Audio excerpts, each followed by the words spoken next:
शरण शरण हनुमंत शरण शरण हनुमंत शरण शरण हनुमंत शरण शरण हनुमंत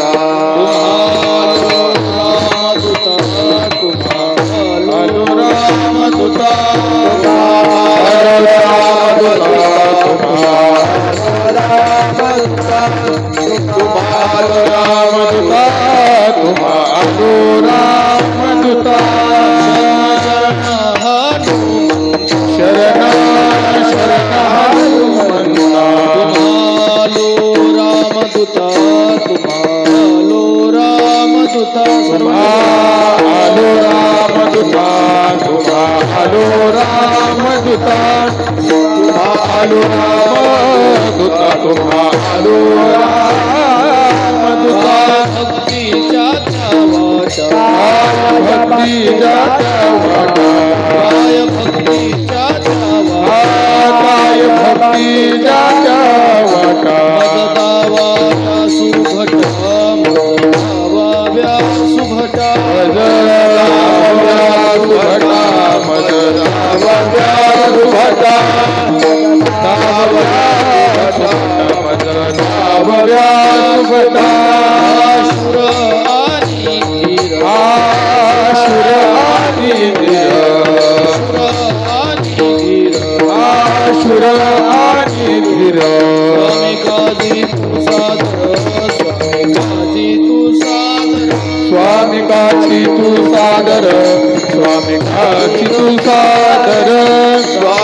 काय भक्ती जात्या वाटा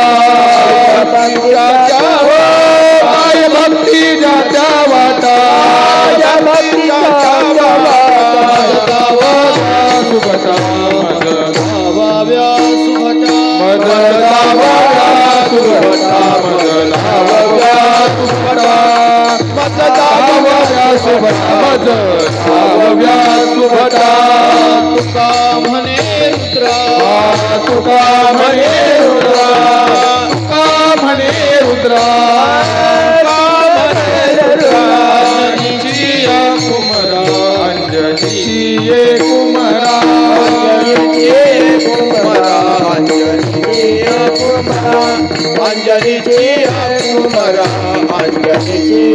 काय भक्ती जाता वाटा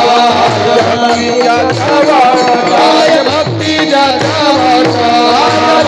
जाता वाटा सुभटा मदलाव्या सुभटा सुभटा मदलाव्या सुभटा दाव्या सुभटा मदलाव्या सुभटा रघुमाई रघुमाई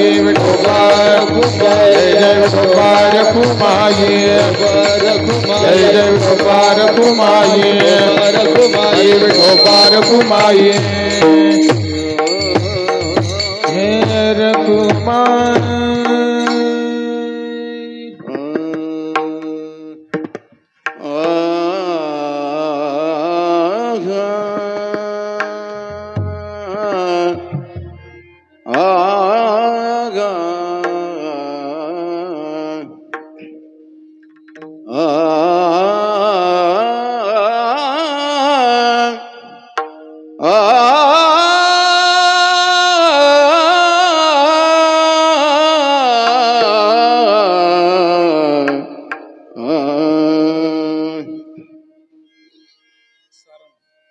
शरण शरण हनुमंता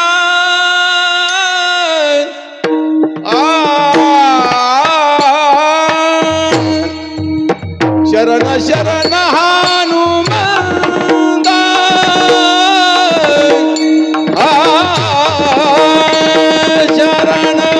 शरण शरण हनुमंता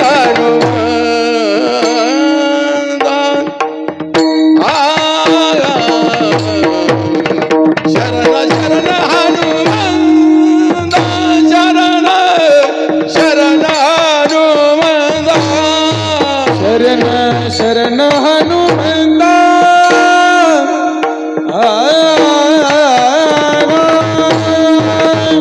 शरण शरण हनुमंता शरण शरण हनुमंता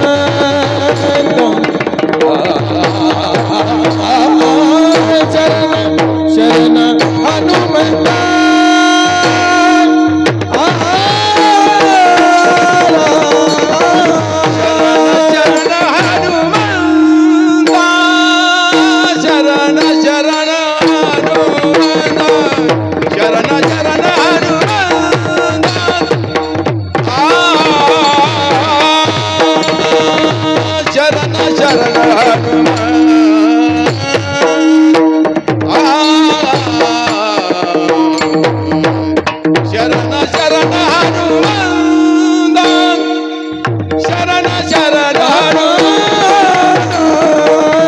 शरण शरण हनुमंता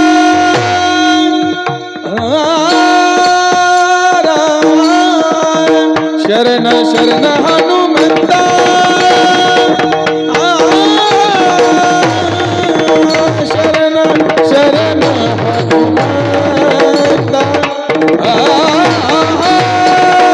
शरण शरण हनुमंता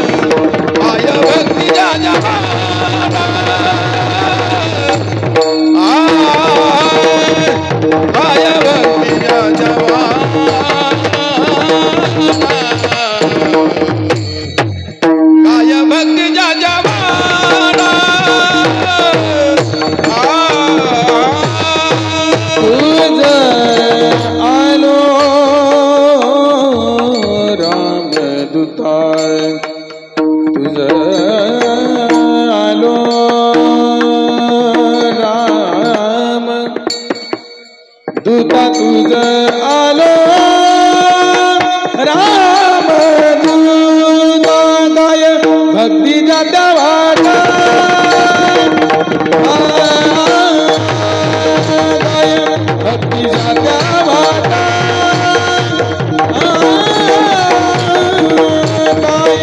भक्ती जाता वाटा गाय भक्ती जाता वाटा भक्ती जाता वाटा शरण शरण हनुमंता शरण शरण हनुमंता शरण शरण हनुमंता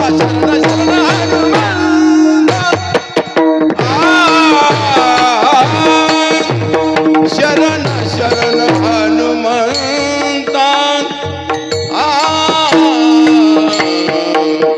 शरण शरण हनुमंता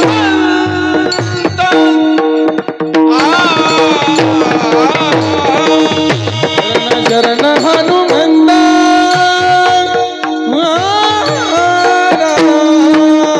शरण शरण हनुमंता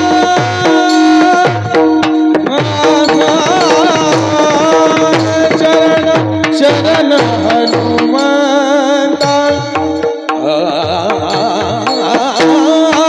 शरण शरण हनुमंता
काय भक्तीचा देवा भक्तीच्या देवा काय भक्तीचा देवा भक्तीच्या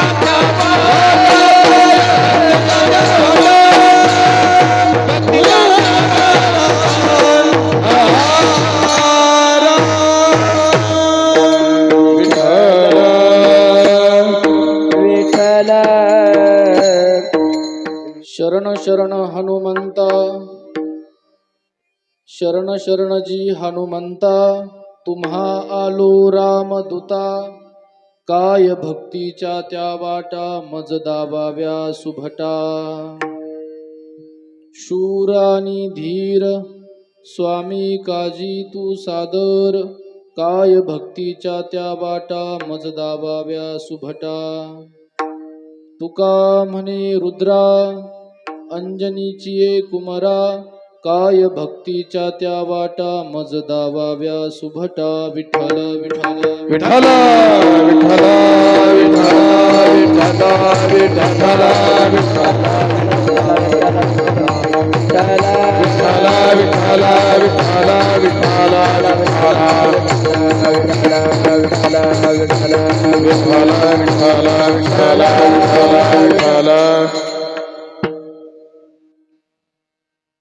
ॐ भद्रं कर्णेभिः शृणुयाम देवाः भद्रं पश्येमाक्षभिर्यजत्राः स्थिरैरङ्गैस्तुष्टुवागुंसस्तनूभिर्व्यक्षेम देवहितं जदायुः स्वस्ति न इन्द्रो वृद्धश्रवाः स्वस्ति नः पूषा विश्ववेदाः स्वस्ति नस्तार्क्ष्यो अरिष्टनेमिः स्वस्ति नो बृहस्पतिर्दधातु हरिः ॐ जज्जेन जज्जमयजन्त देव स्तानि धर्माणि प्रथमान्यासन् देहनाकं महिमानः सचन्त यत्र पूर्वे साध्याः सन्ति देवाः अजं रुक्मिणी प्राणसञ्जीवनन्तं परं धाम कैवल्यमेकं तुरीयं प्रसन्नं प्रपन्नार्तिहं देवदेवं परब्रह्मलिङ्गं भजे पांडुरंगा करू प्रथम नमन पांडुरंगा करू प्रथम नमन पांडुरंगा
पांडुरंगा करू प्रथम नमन दुसरे चरणा संतांचिया त्यांच्या कृपादाने कथेचा विस्तारू बाबाजी सद्गुरु दास तुका जयांचे केलिया स्मरण होय सकल विद्यांचे अधिकरण तेची बंधू श्री चरण श्री गुरूंचे ते नमस्कारून आता विठ्ठल विठ्ठल विठ्ठल विठ्ठल विठ्ठल विठ्ठल विठ्ठल विठ्ठल विठ्ठल शरण शरण हनुमंता शरण शरण हनुमंता तुम्हा आलो रामदूता काय भक्तीच्या त्या वाटा मज दावाव्या सुभटा. प्रस्तुत प्राप्त प्रसंगी संप्राप्त सेवेसाठी निवडलेला अभंग अक्षय तनुगात्र परम पवित्र महासदपात्र बोल्होबा पुत्र श्रीमंत श्री जगद्गुरु तुकोबाराय ज्यांचं अतिशय अलौकिक स्वरूपाचं जीवन आहे. या अभंगामध्ये अतिशय विलक्षण स्वरूपाचं एक मागणं आहे. वास्तविक पाहता महाराजांचं जर तुम्ही जीवन बघितलं, सातत्यपूर्ण भगवंताशी संलग्न असणारं जगद्गुरु तुकोबारायांचं जीवन आहे. हात पसरी जिने धिग त्याचे, या तत्वावरती आरूढ असणारे जगद्गुरु तुकोबाराय या अभंगामध्ये मागणं करताना आपल्याला दिसत आहेत. परंतु यामध्ये जगद्गुरु तुकोबाराय ज्यांची शरणागती करत आहेत, वास्तविक पाहता तुकोबारायांचं जर जीवन आपण जर बघितलं तर तुकिता तुलनेसी ब्रह्म तुकासी आले आणि म्हणून रामेश्वरी पायी मस्त. हा, एवढं दिव्य स्वरूपाचं जगद्गुरु तुकोबारायांचं जीवन आहे. आज ज्यांच्याकडं मागणं करतात ते म्हणजे अतिशय तेजोनिधी तपोनिधी सेवेमध्ये ज्यांचं अग्रस्थान आहे. त्रेतायुगाच्या कालखंडामध्ये प्रभू रामचंद्रांची जी त्यांनी सेवा केली, अगदी काया वाचा मन प्रभूशी संलग्न त्यांचं असायचं आणि कुठल्याही प्रकारचा अहंकार त्यांच्याकडं त्या सेवेचा नव्हता. जगद्गुरु तुकोबाराय अगदी निर्भीड स्वरूपाचा महात्मा. त्यांचं जीवन अतिशय निर्भीड स्वरूपाचं, सातत्यपूर्ण श्री क्षेत्र देहू या ठिकाणी वास्तव्य. रोजचं सकाळी लवकर उठावं, त्यांना लोकांतापेक्षा एकांत जास्त आवडायचा. आपलं सर्व काही दिनचर्या मग मुखारविंदे रामकृष्ण हरी विठ्ठल केशवा रामकृष्ण हरी विठ्ठल केशवा श्री विठ्ठल श्री विठ्ठल श्री विठ्ठल श्री विठ्ठल चिंतन करत करत करत करत विठ्ठलमय स्वरूपाची त्यांनी ती धरती करून टाकली होती. एकांतामध्ये राहणं त्यांना आवडायचं. मी अभंगाची पार्श्वभूमी तुम्हाला सांगतो. मग एकांतामध्ये राहत असताना त्यांना अनेक प्रकारचे अनुभव आलेत. जसं की पहिल्या दिवशी ज्यांची तुम्ही कीर्तन सेवा ऐकली, गुरुतुल्य असणारे हरिभक्तीपरायण श्री हरिजी महाराज, त्यांनी आपल्याला खूप सुंदर सांगितलं. 1 कोटी जप झाल्यानंतर आपल्याला त्या जपापासून कशा प्रकारचं एक वलय आपल्या भोवती होतं तयार. 2 कोटी जप झाल्यानंतर कशा प्रकारचं आपलं ध्यान वाढत वाढत जातं. लक्षपूर्वक ऐका बरं का, वेळ फार कमी आहे आपल्याकडे. विठ्ठल विठ्ठल विठ्ठल विठ्ठल विठ्ठल विठ्ठल. महाराज जरी घरचे असले ना तर वेळेवरच संपणार आहे. कारण आज धन्यवाद कोणाचे? मेघराजाचे. मोठे धन्यवाद एकदा मेघराजासाठी. टाळ्या वाजा.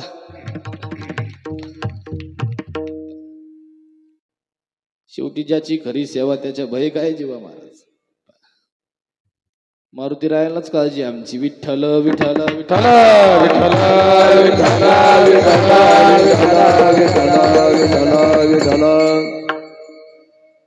अतिशय दिव्य जगद्गुरु तुकोबारायांचं जीवन, सातत्यपूर्ण भगवंताच्या चिंतनामध्ये राहणारे.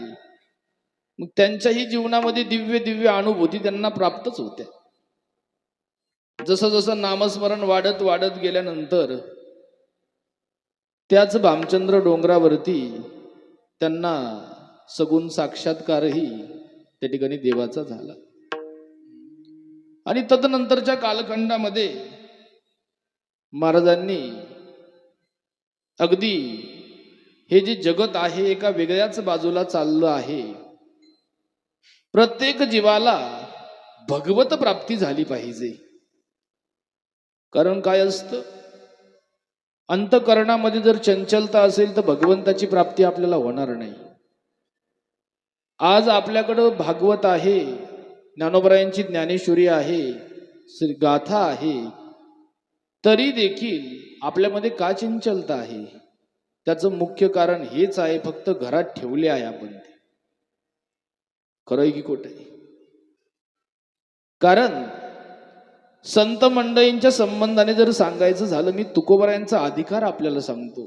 त्यांनी आपल्यासाठी काय केलं, त्यांचा किती मोठा अधिकार आहे. ज्यांचा अभंग आहे त्यांचा अधिकार पाहणं गरजेचं आहे. सातत्यपूर्ण भगवंताचं ते चिंतनही करायचे. आणि त्या योगाने साधू हा योगी पावन मनाचा साहे अपराध जनाचा. त्याही कालखंडामध्ये त्यांना अनेक त्रास झाला, पण तरी अंतःकरणाची एक बैठक होती. प्रभूचं नाव मुखारविंदे सुरू होतं. आणि त्या योगाने जगताकडे पाहत असताना त्यांना काळजी वाटायची. कारण जगत हे एका वेगळ्याच मार्गाला चाललेलं होतं.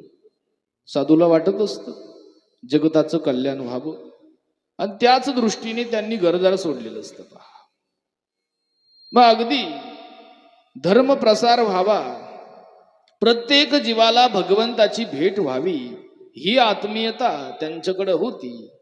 आणि मग त्या आत्मीयेच्या सह ते राहत होते. पहा, मग त्याही कालखंडामध्ये अनेक मंडळी असायचे. त्यांच्यामध्ये राहत असताना जगद्गुरु तुकोबरायांनी, मग मम्माजी बुवा असतील, रामेश्वर भट्ट असतील, या सगळ्यांमध्ये राहिले महाराज. या सगळ्यांना प्रेम दिलं त्यांनी. आणि असं करत करत करत करत करत जगत कल्याणासाठी काहीतरी करावं म्हणून हातामध्ये लेखणी घेतली. ती ही लेखणी कितीतरी वेळेस त्यांना खाली ठेवावी लागली. खरंय की खोटंय?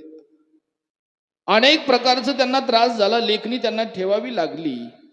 पण अगदी तेव्हा मग भगवंताच्या संबंधाने अनेक त्यांचे अभंग आहेत. त्यामध्ये काही अभंग नामपर प्रकरणातील आहे, काही उपासनापर प्रकरणातील आहे, काही भगवंताच्या स्वरूपाच्या समीप आहे. त्यामध्ये काला प्रकरणातील काही अभंग आहेत. आणि आजचा जो अभंग आहे तो मागणी या प्रकरणातील. त्याचप्रमाणे मारुतीराय यांचा किती मोठा अधिकार आहे. अनेक विशेषणाने युक्त असा हा अभंग. विठ्ठल विठ्ठल विठ्ठल विठ्ठल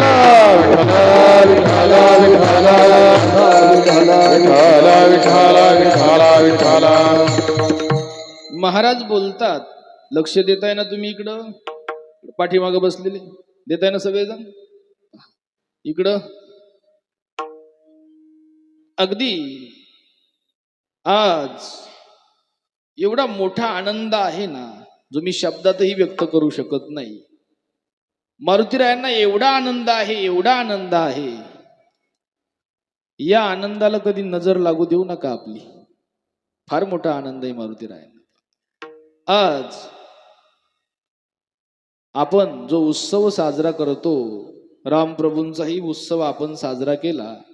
आज मारुतीरायाचा देखील दिव्य स्वरूपाचा उत्सव या ठिकाणी आपण साजरा केलेला आहे. असंच मारुतीरायाच्या सन्मीत जगद्गुरु असावेत. एकटक पाहतायत. कोणाकडे पाहतात? मारुतीरायाकडे पाहतात. आणि पाहत असताना आठवतायत, कारण जगद्गुरु तुकोबरायांचं पहिलं शरीर आहे ते. त्या अगोदरचे अनेक शरीर आहेत ना. एकटक पाहतात, अरे त्या त्रेतायुगामध्ये देखील जेव्हा मी होतो तेव्हा मारुतीरायांनी फार सेवा केली. फार म्हणजे फार सेवा केली. पहा, कुठल्याही प्रकारचा गर्व नव्हता.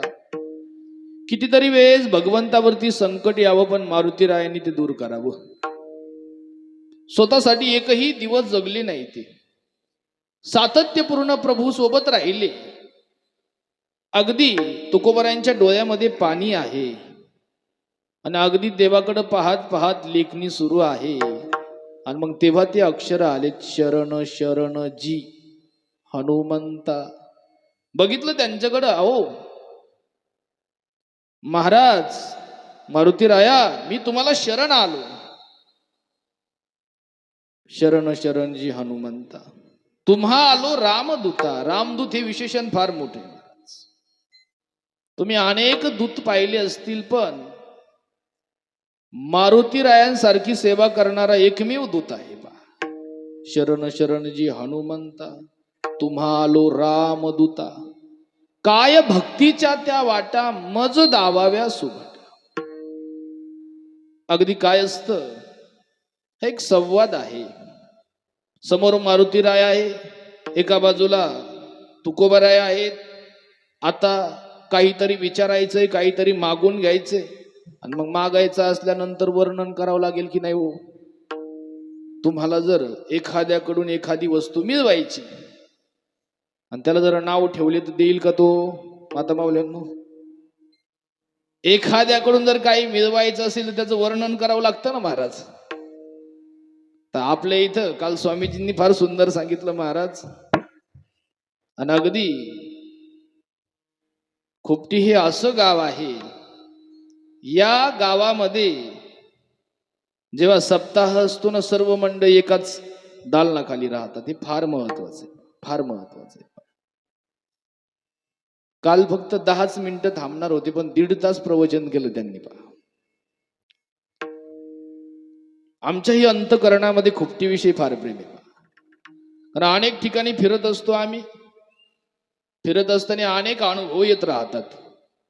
वेगवेगळ्या कमेट्या असतात, वेगवेगळा अनेक त्रास असतो महाराज. पण इथं ती गोष्ट नाहीये. समजते ना? विठ्ठल विठ्ठल विठ्ठल विठ्ठल विठ्ठल विठ्ठल विठ्ठल विठ्ठल विठ्ठल. तुकोबाराय बोलतात, जसं बाहेरचं सांगत होतो मी, की एखाद्याला काही वरंगणी जरी गोळा करायची म्हटली ना महाराज, बसले त्यांच्या घरी जाऊन, शेठजी तुमच्यासारखे शेठजी तुम्हीच महाराज, तुमची सरबा किचनला नाही, असं नाही तसं नाही तसं नाही. ती शेठजी फार पुढची असते. घ्या मग आमचे 11 रुपये. किती वर्णन करत पैसे देत. पण एकमेव खोपटीमध्ये असं आहे, कोणाच्याही दारामध्ये पैसे वरंगणी मागायला जावं लागत. एकदा टाळ्या वाजू आपण यांच्यासाठी सगळेजण. पहा, कोणाकडेच जाण्याची गरज नाही, सगळं इथं आणून देतात. पहा, फार मोठा हा भगवंताने दिलेली देण आहे तुम्हाला. अशा प्रकारे त्या ठिकाणी जगद्गुरु तुकोबाराय वर्णन करतात. मारुतीरायाकडे पाहतात. मारुतीराया, तुम्ही रामप्रभूचे दूत आहात, तुमची मी शरणागती करतो. पण मला एक सांगा, माझं एक मागणं आहे तुमच्याकडं. आम्हाला त्या भक्तीच्या वाटा सांगा. तुम्ही एवढे प्रिय का झालात? तुमचं नाव जर बाजूला काढलं तर रामायणही शिल्लक राहणार नाही. तुम्ही एवढे प्रिय का आहात देवाला? आज तागायत पर्यंत सर्वत्र प्रत्येक ठिकाणी जेव्हा जेव्हा रामायण येईल तेव्हा तेव्हा अगोदर कोण येते? मारुतीराय येतात. तुम्ही एवढे प्रिय का आहात? आम्हाला त्या भक्तीच्या काही वाटा सांगा. मग हे सांगत असताना सुरुवातीला शरणागती केली. शरण शरण जी हनुमंता, तुम्हा आलो रामदूता. काय भक्तीच्या त्या वाटा मज दावाव्या सुभटा. सुभट हे विशेषण आहे. सर्व बलवानांमध्ये सगळ्यात जास्त बलवान, भक्तीमध्ये सगळ्यात श्रेष्ठ, त्याला सुभट म्हणतात. मग तुम्ही त्यात सगळ्यात बलवान आहात. तुम्ही रामप्रभूचे आवडते आहात. मला काहीतरी भक्तीचं मार्गदर्शन करा. कोण विचारते?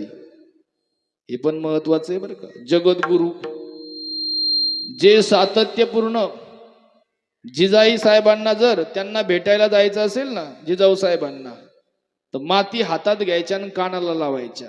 ज्या मातीतून विठ्ठल विठ्ठल आवाज येतो का, त्या डोंगरावरती महाराज असायचे. मग किती ताकद असेल. ज्यांच्या स्पर्शाने माती विठ्ठल विठ्ठल म्हणते, एवढे मोठे महात्मे कोणाला मार्गदर्शन विचारतात? मारुतीरायांना. हे फार विशेष आहे अभंगामध्ये. आणि तदनंतर तिसऱ्या चरणामध्ये बोलतात शूर आणि धीर. तुम्ही अतिशूरवंत आहात, धीरवंत आहात. स्वामी काजी तू सादर. स्वामीच्या कार्यामध्ये पहिला नंबर तुमचाच आहे. पण आम्हाला काय करा, काय भक्तीच्या त्या वाटा मज दावाव्या सुभटा, आम्हाला मार्गदर्शन करा. आणि शेवटी बोलतात तुका म्हणे रुद्रा आणि अंजनीची ये कुमारा. मारुतीराय म्हणजे सर्वसामान्य नाही बरं, हे कधी समजू नका. मी तर असं म्हणेल, रामप्रभू असतील, लक्ष्मणजी असतील, हे अर्ध्या अर्ध्या पिंडाचे, पण मारुतीरायाचा स्वतंत्र पिंड आहे. म्हणजे मारुतीरायांकडं सगळ्या देवतांपेक्षा जास्त शक्ती का आहे? कारण ते कुठल्याच पाशामध्ये गुंतत, त्यांच्यावरती कोणतंच आसरं चालत नाही, कुठली शक्ती चालत नाही. म्हणून एवढी ताकद एकट्या मारुतीरायाकडे आहे. तरी देखील आपण रोज दर्शनाला येतो का हो? येता का?